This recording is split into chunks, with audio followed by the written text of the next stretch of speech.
Meus queridos irmãos e irmãs, é com muita alegria que iniciamos hoje uma série de palestras sobre os dogmas marianos.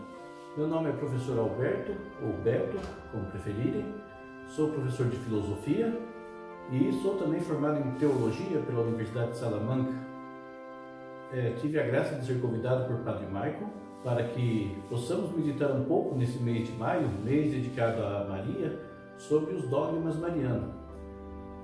Vamos então, antes de iniciarmos essa nossa conversa, pedir a ajuda, auxílio, a proteção de Maria, para que ela possa, através da graça do Espírito, nos ajudar nesse discernimento, para que eu possa comunicar qual é a vontade do Espírito, a vontade de Deus, e para que vocês possam discernir e absorver da melhor maneira possível tudo isso que nós vamos tentar passar aqui hoje. Ave Maria, cheia de graça, o Senhor é convosco, bendita sois vós entre as mulheres, bendito o fruto do vosso ventre, Jesus. Santa Maria, Mãe de Deus, rogai por nós, pecadores, agora e na hora de nossa morte. Amém. Em nome do Pai, do Filho e do Espírito Santo. Amém. Então, como dizia, nós vamos falar sobre os dogmas marianos. É um tema muitas vezes controverso, de muito pouco entendimento por parte de alguns, principalmente pelos aqueles nossos irmãos protestantes, não é? Que, de uma certa maneira, encobrem certas verdades, ou por comodismo, ou por desconhecimento, supõe que seja por ignorância, e não se deixa viver essa graça. E nós temos a graça de termos como mãe dentro da nossa Santa Igreja a Maria, né? Ela que nos foi dada na cruz ao apóstolo João, representando assim toda a humanidade. Cristo nos a deu como mãe. Então essa é uma graça divina. Mas esse entendimento que veio lá dos primeiros cristãos, dos apóstolos, foi sendo corrompido durante o tempo, ou foi tentando se corromper por algumas heresias, às quais nós vamos dar alguma vazão aqui nessa nossa conversa.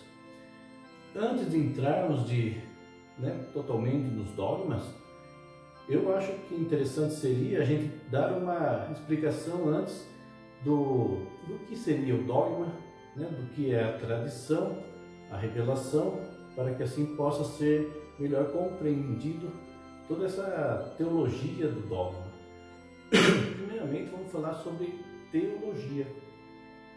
A palavra teologia, ou estudo teológico, a palavra deriva etimologicamente de dois vocábulos gregos. Theos, que significa Deus, e logos, logia, que significa ciência ou estudo, conhecimento de. Então, a teologia é o estudo, é o conhecimento de Deus e de tudo que se relaciona a Deus. Dentro da Igreja Católica, então, a gente estuda, ademais da Mariologia, Eclesiologia, Cristologia, Pneumatologia, se estuda tudo referente à obra de Deus, a obra santificante, a graça, se estuda tudo que tem também relação à vida da igreja, a eclesiologia, a liturgia, o direito canônico, tudo que faz parte desse arcabouço de conhecimento, cuja finalidade é uma só.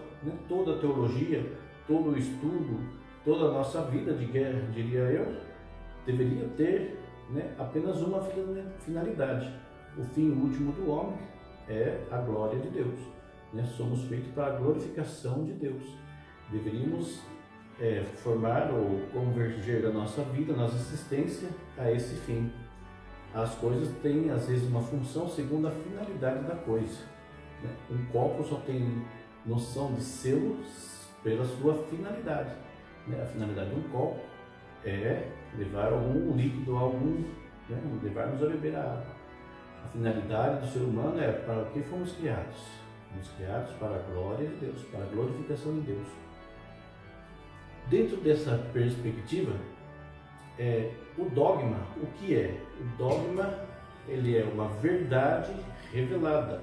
Uma verdade que foi revelada através dos séculos por graça de Deus, compreendida pelo magistério da igreja, propriamente dito, e foi colocada dentro desse arcabouço de graça, dessa revelação, que se chama depósito da fé.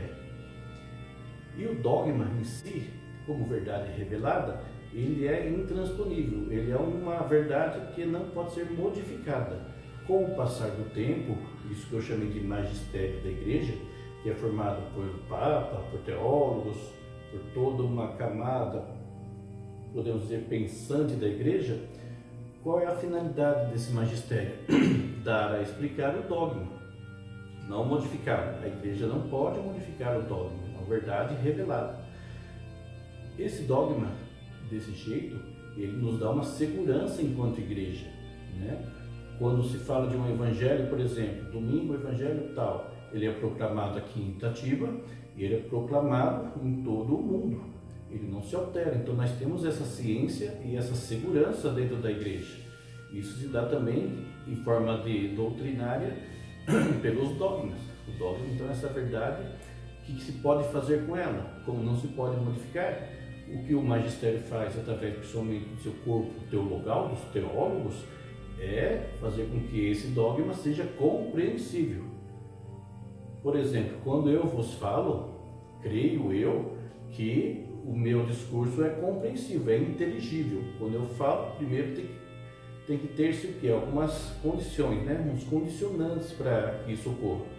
Um dos primeiros condicionantes é que falemos a mesma língua, ou que compreendamos a língua na qual está sendo falada. Outra é que o grau de conhecimento com que um se expõe uma ideia seja inteligível àquele que recebe.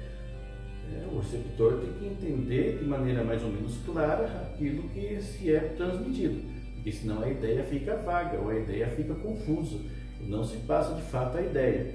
Então, por exemplo, quando o Padre Michael, saudoso sacerdote que me convidou a ministrar essas falas, essas palestras, quando ele vai diante do púlpito, sobe no púlpito para falar à Assembleia, na Sagrada Missa, ele não fala segundo o Padre Michael. Eu acho que, lendo esse Evangelho, acabei de abrir aqui, e eu acho que se refere a isso. Não. O Padre Michael, como sacerdote legítimo da Igreja Católica, ele também estudou a Sagrada Teologia e tem por missão trabalhar o que se chama em teologia intellectus fidei.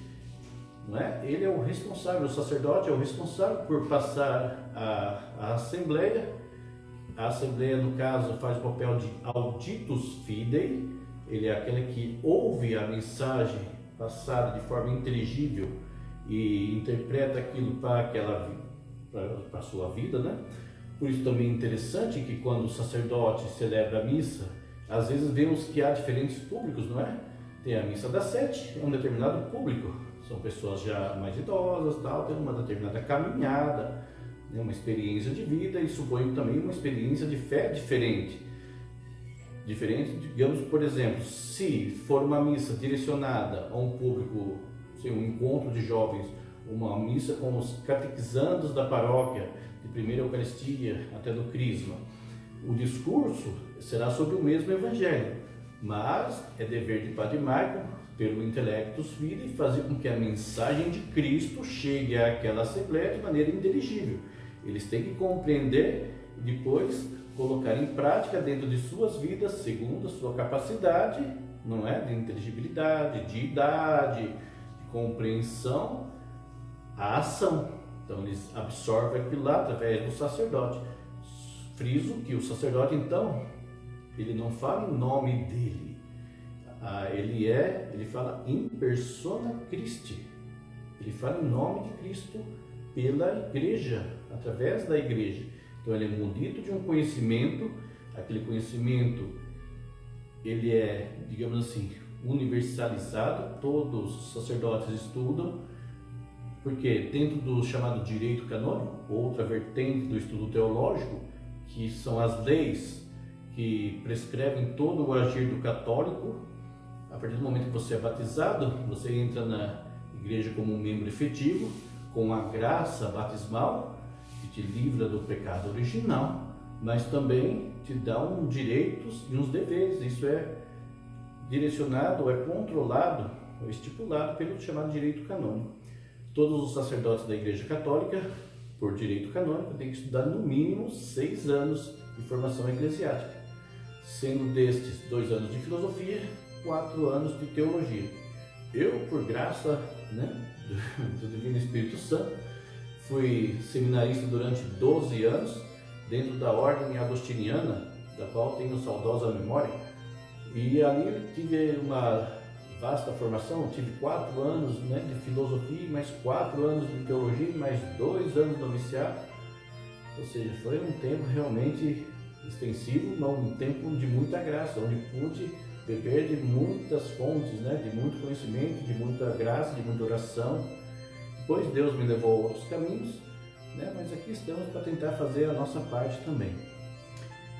Então, o Padre Marcon, o sacerdote, quando vai ministrar uma celebração, ele não fala em nome próprio, ele fala em nome de uma instituição que é a Igreja, munido de um conhecimento que foi lhe transferido através da teologia e através desse chamado magistério. Esse magistério, então, o que faz? Há o que se chama dentro da Igreja Católica a tradição. Nós católicos não nos baseamos, a nossa fé não é baseada somente na Escritura, né? Como pode ser talvez alguma corrente de cunho protestante. Algumas correntes de cunho protestante dizem sola Escritura, toda a nossa fé, tudo está na Escritura. Se não está na Escritura, não faz parte do mundo dessa religião, dessa igreja.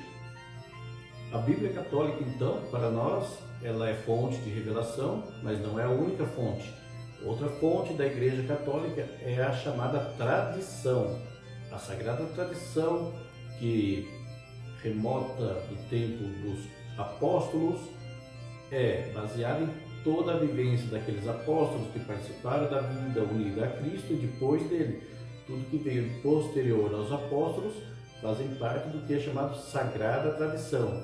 Não é, pois, uma tradição cultural ou um outro tipo de tradição como nós podemos entendê-la hoje. A tradição da Igreja Católica é todo aquele conhecimento, aquele munus que foi proclamado por Cristo, vivenciado pelos apóstolos. E aquilo foi preservado de várias maneiras, como a gente verá daqui a pouco. Ok? Qual é o papel, então, da tradição? A tradição guarda o que se chama depósito da fé. A nossa fé é baseada no credo, né? Credo apostólico, e depois o credo instituído niceno, constantinopolitano, o que nós rezamos todos os domingos à missa, ou quando nós rezamos o Sagrado Rosário. Ele faz parte desse depósito da fé, que foi instituído ou vivido pelos apóstolos nos primeiros séculos, e que esse magistério, essa tradição se manteve guardada. Esse depósito da fé foi sendo guardado, sendo protegido pela Igreja desde a criação da mesma até hoje. Temos também o que se chama dentro da Igreja, que é muito interessante, a tradição apostólica, né? Tem uma linha reta desde Pedro até o último Papa, o Papa atual, o Papa Francisco, né? Onde se pode pesquisar que há uma linha de ligação, né? Essa é uma tradição apostólica. A Igreja, ela também mantém dentro do seu campo de conhecimento o que se chama revelação. O que vem a ser a revelação? Dentro da teologia, revelação é outra disciplina, teologia da revelação. E o que compete, o que cabe ao estudo da revelação, da teologia da revelação? Cabe tudo aquilo que foi revelado pela experiência do povo de Israel, pela experiência do povo de Deus, e que foi revelado por Deus. Como Deus se manifestou ao povo, como Deus foi se revelando pouco a pouco a esse povo, né? Até hoje é mantido como sagrado o depósito da fé. Haverá 3 meios mais propícios de estudo dentro dessa revelação. O primeiro meio, digamos, é a criação. A própria natureza, a criação de Deus, revela o seu Criador. O que acontece muitas vezes é que a gente fica numa superficialidade das coisas, cada vez, infelizmente, talvez mais, e a gente não adentra dentro do mistério, ou por preguiça, ou por ignorância, ou por medo, ou por uma conjunção, ou por comodidade, né? É mais fácil ficar na superfície das coisas, e até um certo modo, porque o mistério incomoda. Mistério é tudo aquilo que a gente não consegue explicar pela razão. E como disse, né, Agostinho falava, até onde vai minha razão, a fé vem complementar a minha razão. A fé não é contrária, mas ajuda ela a avançar. Mas há uma superficialidade hoje em dia, onde se não se estuda, ou se chega até um ponto do estudo, onde se leva a dizer que a criação é mera obra do acaso. Se aconteceu essa estrutura dentro desse universo, com essas características, onde foi possível a vida, foi por um mero acaso. Dentro dos estudos de biologia ou dentro mesmo da filosofia, há uma matéria onde se pode chegar a um estudo chamado princípio antrópico. E o que é o princípio antrópico? Tem vários argumentos, né? O princípio antrópico é uma prova científica da existência de Deus. Por exemplo, quando surgiu a vida, se houvesse 1 grau centígrado a mais ou 1 grau centígrado a menos de temperatura, a vida, como nós já entendemos, não seria possível na Terra. Né? Essa exatidão nesse dado, para quem é ateu, digamos assim, diria que isso foi um acaso. Por acaso aconteceu isso e a vida surgiu. Mas, para nós religiosos, claramente percebemos que aí foi a mão de Deus. Deus criou. Né? De que maneira criou? Entra no mistério. Quando criou? Outro mistério. Não é? Mas Deus age. Então, se a gente estudar a criação, que de uma maneira ou outra nos é tremenda, não é? É que nós, quando crescemos também, sofremos uma interferência, talvez, culpa muito da escola, onde a nossa percepção das coisas se torna natural, se torna normal. É muito difícil, tanto a mim como professor de filosofia, como outros colegas meus, que são sociólogos, historiadores, né, fazer com que esse nosso aluno perca essa naturalização do tudo. É assim porque é assim, como é uma forma superficial de ver, de um senso comum, porque se tem um medo de aprofundar, ou se tem uma preguiça, né, de aprofundar. Isso é outro pecado já. Dentro então dessa criação, o assombro vem quando a gente é criança, né? Você leva uma criança à praia pequenininha, ela vê aquela imensidão d'água e ela se assombra, né? Fala, olha, nossa, que maravilha, quem fez isso? Então, frente ao assombro da criação, esse assombro positivo, eu digo, né? Desse manifestar dessa beleza do que é a criação, caberia ao homem perguntar, e quem fez tudo isso? Haverá um ser criador? Haverá um Deus? Então, essa é uma primeira fonte da revelação. Deus que se revela através da criação ao homem que, de boa fé, mesmo no primeiro momento, através da mera inteligência, busca o conhecimento, busca a verdade. A verdade se nos é revelada de várias maneiras. O próprio Santo Agostinho, né, do século IV, V, ele falava, para ele chegar ao conhecimento da verdade, ele teve que passar pelo intermédio da inteligência. Para ele foi mais difícil. Só que era um homem muito instruído, muito inteligente e não se contentava com as explicações superficiais. Buscava a verdade através de tudo. Buscava a verdade através das formas, buscava a verdade através do seu interior. Nunca se deixou levar de certa maneira se deixou levar por algumas doutrinas estranhas, mas depois, com o tempo, foi percebendo através do seu ato de busca, do seu ato de busca intelectual, onde está Deus, até que encontrou-se com o verdadeiro Deus dentro de sua própria pessoa, dentro do seu interior, e aí teve esse grande santo da igreja, né? Então, uma das fontes da revelação é a criação. Aliás, digo até que físicos modernos, né, como pode ser o próprio Albert Einstein, numa frase dele disse, Deus não joga dados. O que significa? Que o acaso, o chamado azar, não existiu. Ele disse, se alguém estudar física da maneira como eu tenho estudado, de maneira profunda, verá que tudo tem uma conexão tão sublime e tão singular que só pode ter sido uma obra de uma inteligência superior, não é? Só pode ter sido Deus. Então, pela maravilhosidade da criação, está aí uma primeira dado revelado. Deus criou o mundo. Uma segunda fonte de revelação pode ser a Sagrada Escritura. A Sagrada Escritura, o que é? São revelações de Deus durante a história, de tudo aquilo que o próprio Deus quis manifestar ao povo para que este, através da graça, através do próprio Deus, através da fé, fosse conhecendo a Deus, não é? Esse conhecimento de Deus foi se dado através de muito tempo. A Bíblia não foi um livro escrito de noite para o dia. Demorou. Bíblia significa um conjunto de livros. Foram, entre aspas, né, só esses livros que estão na Bíblia considerados sagrados? Na teologia, há uma matéria onde se estuda a Bíblia, onde se há a discussão sobre o cânon da Bíblia. Por que esses livros sim e outros não? Por que, por exemplo, alguns livros de Agostinho não poderiam ter entrado na Bíblia? Poderiam.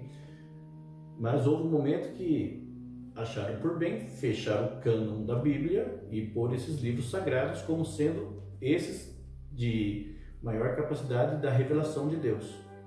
O importante para nós cristãos é o que está na Bíblia é palavra de Deus e é para a nossa salvação.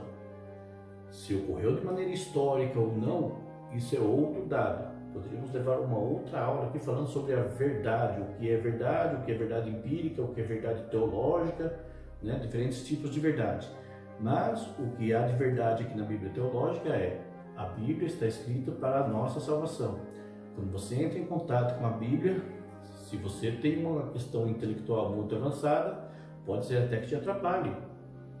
Volto a falar de Agostinho. Agostinho, quando começou a ler a Bíblia, falou: nossa, que livros vulgares, né? que diálogo fraco, né? Foi só porque, através da humildade, que ele pôde voltar à Bíblia e se converter e aí entender o mistério profundo que está de trás. Porque, como sabemos, Deus se esconde aos soberbos. Deus se mostra, se revela aos humildes. Cabe a nós sermos humildes e entender que a verdade revelada da Bíblia é uma verdade revelada, mas é uma verdade ao mesmo tempo velada. Que se fosse tão desvelada, quizás todos nós que entrássemos em contato com a Sagrada Escritura nos converteríamos e nos tornaríamos cristãos da noite para o dia. É uma verdade que necessita de fé.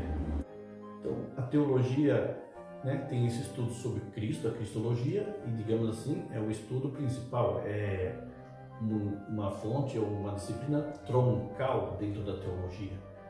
E diga-se de passagem, não é uma disciplina nada fácil. Cristo também, se fosse uma revelação imediata da figura divina que ele é, talvez todos tivessem crido nele de maneira instantânea. Mas, como diz alguns teólogos, Cristo revelou-se velando-se. Ou, como diz o próprio Paulo nas suas cartas, não é? Agora enxergamos de maneira confusa, de maneira não tão clara. Um dia enxergaremos tal qual é. Aí é necessário o quê? A questão da fé. Tanto naquele tempo, talvez até mais difícil naquele tempo, né? Daqueles que viveram com Jesus terreno, mas hoje também. A revelação de Cristo para nós como Cristo, como divino, como Senhor, depende não apenas do dado intelectual, mas tem que ter o dado da fé. Tem que sair daqui, do intelecto, e passar à fé. Ou daqui para cá também, né? Muita gente se converte por aqui, mas também tem que levar a dar razões à nossa fé, como dizia São Pedro. Bom, esse proêmio sobre os dogmas marianos, que agora entraremos, por que foi necessário, no meu ver?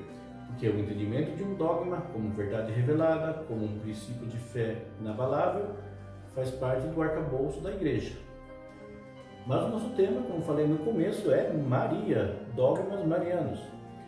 E são 4 os dogmas marianos que vamos ver durante esse mês de maio. O primeiro deles é a maternidade divina de Maria, pois seguiremos com a virgindade perpétua, a Imaculada Conceição de Maria e a Assunção de Maria ao céu. Por que surgiu a controvérsia desse dogma? Não controvérsia, mas por que teve que ser através de um concílio declarado? Assim a Igreja pensa, assim ela é considerada e assim todo mundo tem que proclamar, todo mundo que seja cristão católico, não é? No começo da apostolicidade, os apóstolos não tinham dúvida de que Maria era mãe de Jesus e que Jesus é Deus. Jesus era Deus encarnado, e quem se encarnou do ventre de Maria foi Deus. Deus que se rebaixa, bem entendido, e assume a pobreza do ser humano em todas as suas perspectivas, né? Assume o ser humano como um todo, exceto no pecado. O que não foi assumido não poderá ser salvo. Então, que fique muito claro essas pequenas, ou essas verdades. Quem se encarna é Cristo Deus, e Ele assume toda a nossa natureza, né? Tudo que foi assumido poderá ser salvo. Por que repito isso? Porque houve, depois de alguns séculos, depois de um tempo onde isso foi questionado, não é?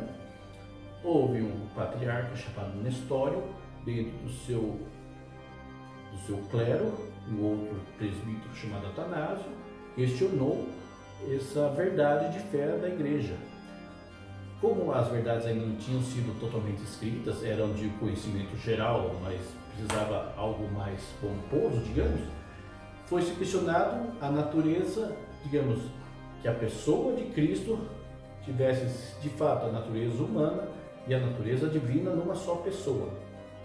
Nestório questionou no sentido de que Maria fosse mãe, era mãe da natureza humana, mas não da natureza divina.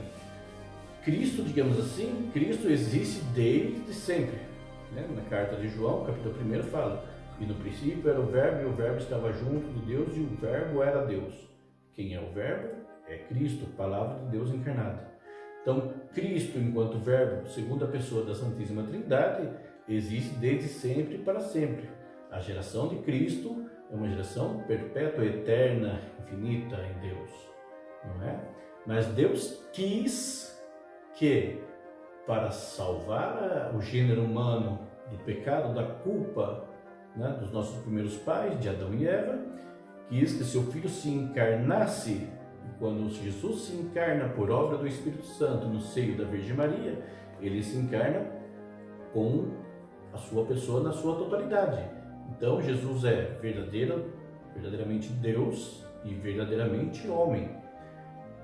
Daqui surge então o título de Maria como Theotokos.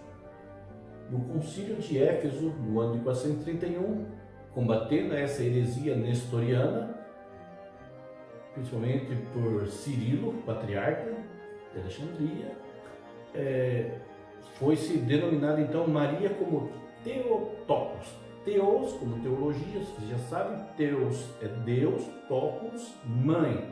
Então Maria de fato é mãe, não apenas da natureza humana de Jesus, mas é mãe da natureza divina de Jesus. Ou seja, Maria é mãe de Jesus, é mãe de Cristo.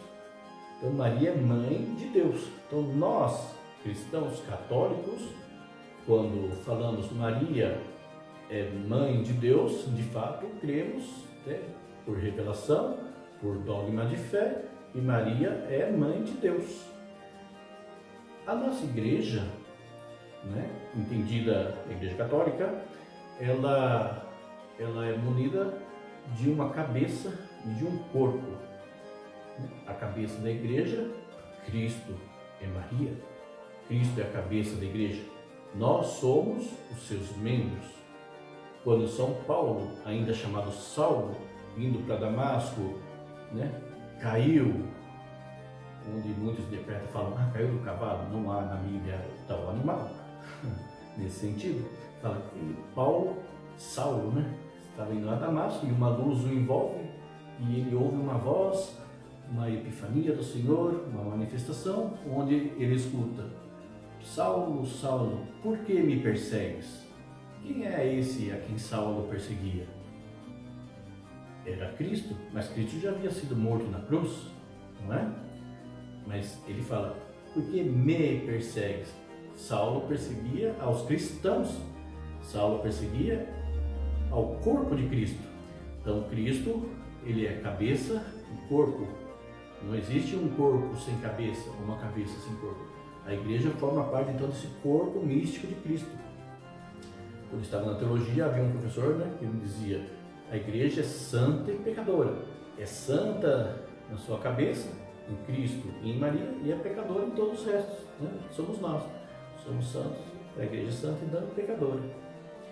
Então Maria, ela participa desse plano divino de maneira livre, ela aceitou, né? Quando veio o anjo e disse: bendita tu, cheia de graça, o Senhor, ave cheia de graça, o Senhor é contigo, Adonai é contigo, o Deus é contigo.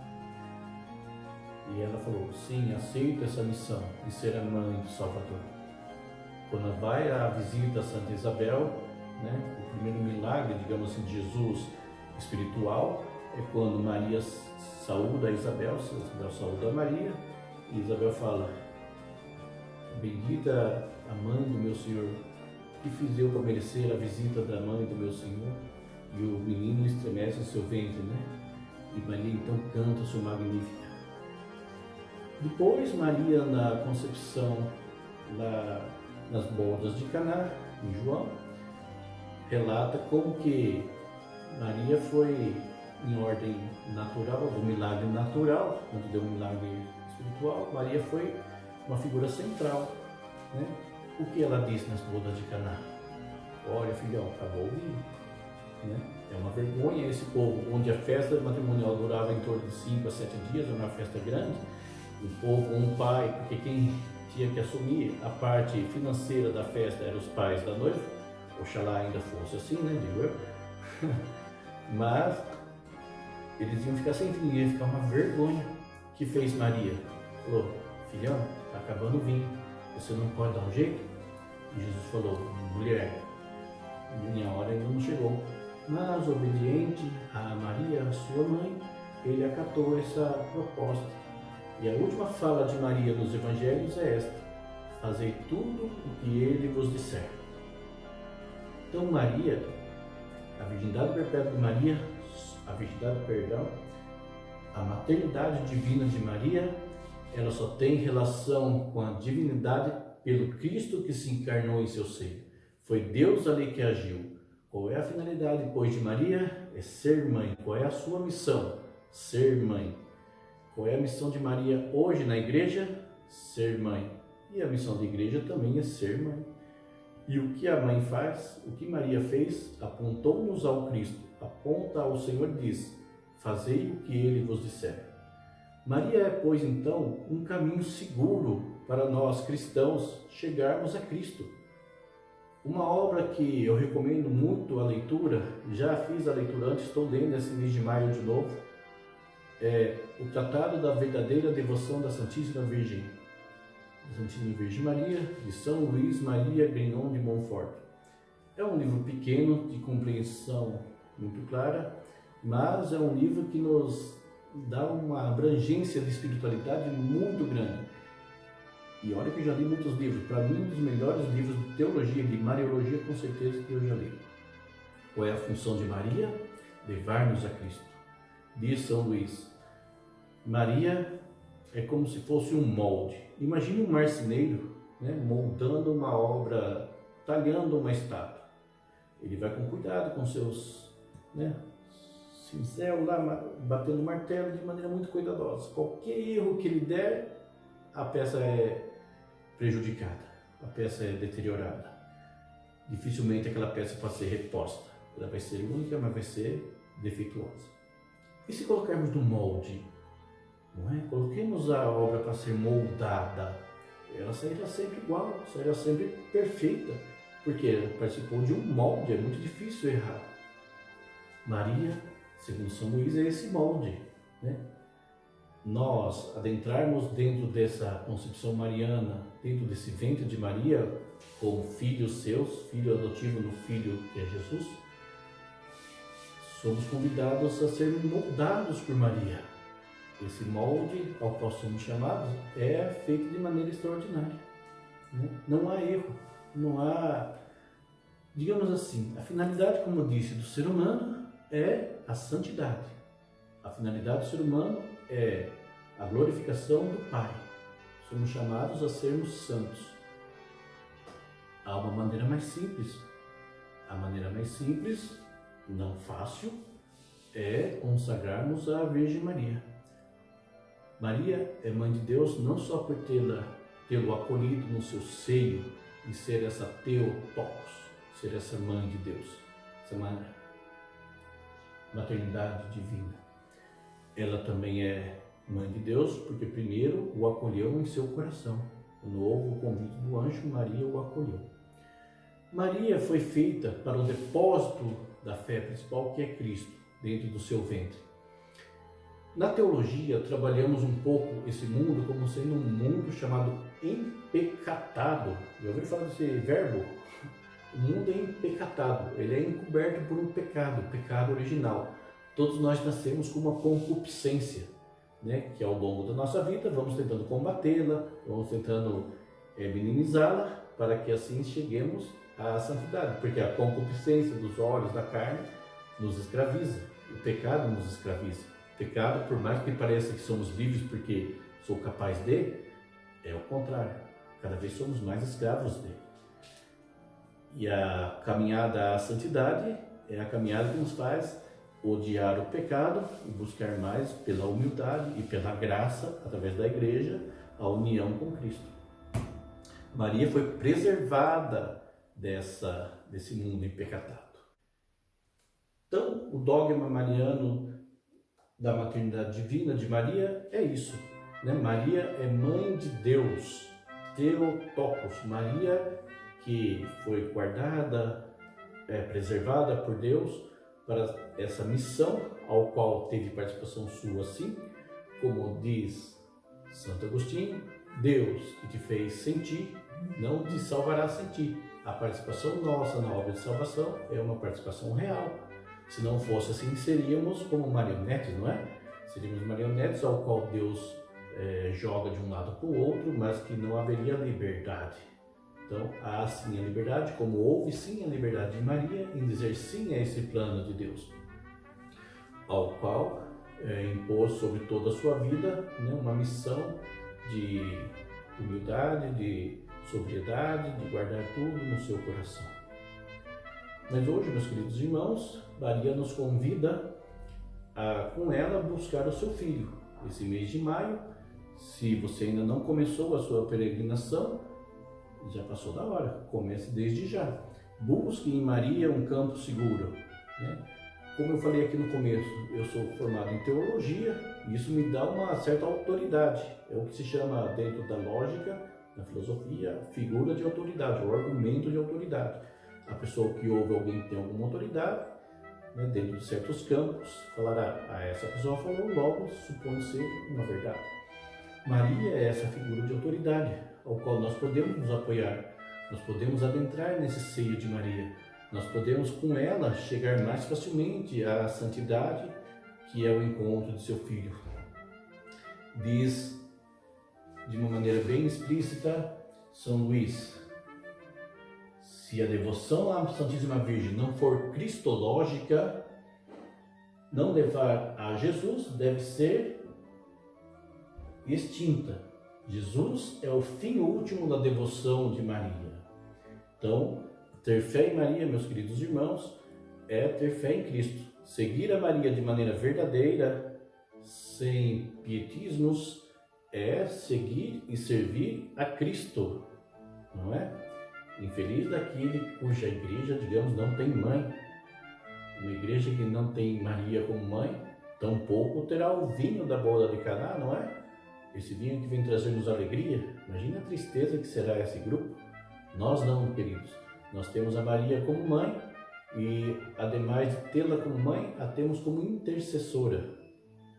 Quando fiz Mariologia na faculdade, a última prova do bimestre, lá é uma prova semestral, meu professor fez uma prova oral. Imagina a tremedeira dos alunos.